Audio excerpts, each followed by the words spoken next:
Hello guys, ഇന്ന് ചപ്പാത്തിയുടെ മറ്റൊരു വേർഷൻ ട്രൈ ചെയ്താലോ? അതേ ടൊമാറ്റോ എഗ് ചപ്പാത്തി. അപ്പൊ വീഡിയോയിലേക്ക് അതിന് വേണ്ടി ഒരു പാത്രത്തിലേക്ക് കുറച്ച് വെള്ളം എടുത്തിട്ടുണ്ട്. ഇതിലേക്ക് ഒരു 3 ടൊമാറ്റോ ഇട്ട് നമുക്ക് നല്ലതുപോലെ വേവിച്ചെടുക്കാം. ഈ ടൈം ഒരു ബൗൾ ഗോതമ്പ് പൊടി, ആ ബൗളിൽ തന്നെ മൈദ, ആവശ്യത്തിന് ഉപ്പ്, 1 ടീസ്പൂൺ നെയ്യ് ചേർത്ത് ഒന്ന് വെക്കാം. അപ്പോഴേക്കും നമ്മുടെ തക്കാളി പാകമായി കിട്ടിയിട്ടുണ്ട്. ഇനി ഇത് ചൂടാറിയതിനു ശേഷം ഒരു ജാറിലേക്ക് ഇട്ട് നല്ലതുപോലെ ഒന്ന് അടിച്ചെടുക്കണം. ഇനി എടുത്തു വെച്ച പൊടിയിലേക്ക് ടൊമാറ്റോ പ്യൂരി വെച്ച് നല്ലതുപോലെ ഒന്ന് മിക്സ് ചെയ്ത് 5 മിനിറ്റ് റെസ്റ്റ് ചെയ്യാനായിട്ട് വെക്കാം. ഇനി ഒരു പച്ചമുളക് കട്ട് ചെയ്തത്, പകുതി സവോള കട്ട് ചെയ്തത്, കുറച്ച് മല്ലിയില, 3 മുട്ടകൾ പൊട്ടിച്ചു വെക്കുന്നുണ്ട്.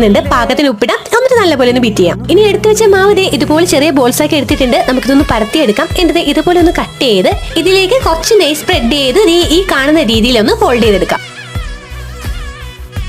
ഇനി ജസ്റ്റ് ഒന്ന് പരത്തി ചൂടായ കല്ലിലേക്ക് ഒന്ന് ഇട്ട് കൊടുക്കുന്നുണ്ട്. ശേഷം ബീറ്റ് ചെയ്ത മുട്ട ഇതിന്റെ പുറത്തേക്ക് ഒഴിച്ചു കൊടുക്കാം. 2 സെക്കൻഡ് കഴിഞ്ഞ് ഒന്ന് മറിച്ചിട്ട് കൊടുത്ത് മുട്ട വീണ്ടും ഒഴിച്ചു കൊടുക്കുന്നുണ്ട്. ഇനി തിരിച്ച് മറിച്ചൊക്കെ ഇട്ട് നമുക്കിത് റെഡിയാക്കി എടുക്കാം. അപ്പൊ അത്രേ ഉള്ളൂ. വീഡിയോ ഇഷ്ടമായിട്ടുണ്ടെങ്കിൽ like and comment, subscribe. By.